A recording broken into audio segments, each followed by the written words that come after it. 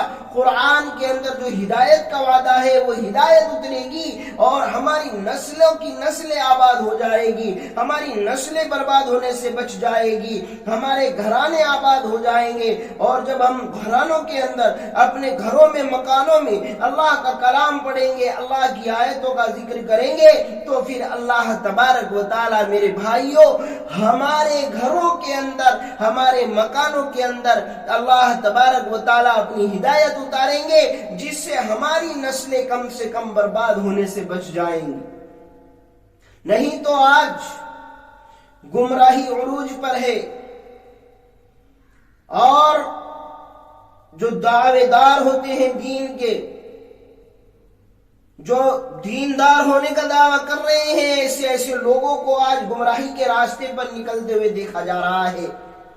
ان سب کی وجہ یہی ہے کہ قرآن کی تعلیمات کو ہم نے فراموش کر رکھا ہے، قرآن کریم کی تعلیمات کو ہم نے چھوڑ دیا ہے، قرآن کریم کے احکامات کو ہم نے زندگی سے نکال دیا ہے. اور اگر قرآن کریم کے احکامات پر، علوم پر ہم عمل کر لیتے تو آج یہ دن دیکھنا نہ پڑتا، اور آج نظارہ کچھ اور ہوتا، تصویر کچھ اور ہوتی، اور ہماری کامیابی و کامرانی کا راز اللہ نے قرآن میں بیان فرمایا ہے کہ اگر تم مومن کامل ہو، پکے مومن ہو، اور پکا مومن کب بنے گا؟ قرآن و حدیث پہ عمل کرنے سے، قرآن و حدیث کو زندگی میں لانے سے، قرآن و حدیث کو زندگی میں اتارنے سے، قرآن کی بات کو ماننے، قرآن و حدیث کے ایک ایک جز پر عمل کرنے سے بندہ مومن کامل بنتا ہے. پھر اللہ فرماتے ہیں وَأَنْتُمُ الْعَالَوْنَ إِن كُنْتُم مُؤْمِنِينَ، تم ہی سربلند رہو گے بشرطے کہ تم مومن کامل ہو. ایمان و ایقان کی بات بہاری نے تمہارے دلوں کے اندر اسلام کے حوالے سے ایک نئی امنگ پیدا کر دی ہو. جب تم اس مقام پر پہنچ جاؤ تو پھر تمہیں گھبرانے کی کوئی ضرورت نہیں. دنیا کا بڑا سے بڑا خطرہ بھی تمہارا کچھ نہیں بگاڑ سکتا ہے، اور دنیا کی کوئی قوم تمہارا مقابلہ نہیں کر سکتی ہے. لیکن اگر اللہ فرماتے ہیں وَلَا تَكُونُوا كَالَّذِينَ تَفَرَّقُوا وَاخْتَلَفُوا مِن بَعْدِ مَا جَاءَهُمُ الْبَيِّنَاتُ، کہ اگر تم نے تفرقہ بازی کی، اختلاف بازی کی، آپس میں اختلاف و انتشار پیدا کر لیا، اور اس کے بعد کہ تمہارے پاس ہماری نشانیاں آ چکی ہے، تو پھر اللہ تبارک و تعالی تفرقہ اور اختلاف و انتشار پیدا کرنے والوں کا حشر بیان فرما دیتے ہیں. اب کیا ہم ان کی ہوا کفار کے درمیان سے نکال دیں گے؟ ان کی جو ایک ہیبت و وقت ہوتی ہے ایمان والے بندوں کی، کفار کے دلوں سے ہم اس کو ختم کر دیں گے، اور ان کے اندر بزدلی اور احساسی کمتری پیدا ہو جائے گا. ایمان والے بندے زندگی کی آخری سطح، یعنی جس کو ضلالت و گمراہی، تباہی و بربادی کہا جا سکتا ہے، آج اس لیول پہ زندگی گزارنے پر مجبور ہے. یہی وجہ ہے کہ آج ہمیں اپنی تو فکر ہے یا نہیں، لیکن میرے بھائیوں آنے والی نسلوں کی ہمیں فکر کرنی ہوگی. نہیں تو وہ نسل ایسی ہوگی کہ انہیں قرآن و حدیث سے دور دور کا واسطہ نہیں ہوگا، کیونکہ ان کی زندگی اور ان کی زندگی کے اندر قرآن کی تعلیمات باقی نہیں رہے گی. قرآن کریم کی تعلیمات کو زندہ رکھنے کے لیے ضرورت اس چیز کی ہے کہ قرآن کی تعلیم کو عام کیا جائے، قرآن کریم پر عمل پیرا ہو کے زندگی گزاری جائے، تو انشاءاللہ اللہ تبارک و تعالی کی طرف سے ہدایت آئے گی. اللہ نے قرآن میں خود ہدایت ہدایت کا وعدہ فرمایا ہے۔ اللہ تبارک و تعالی ہم سب کو عمل کی توفیق عطا فرمائے۔ وآخر دعوانا الحمدللہ رب العالمین۔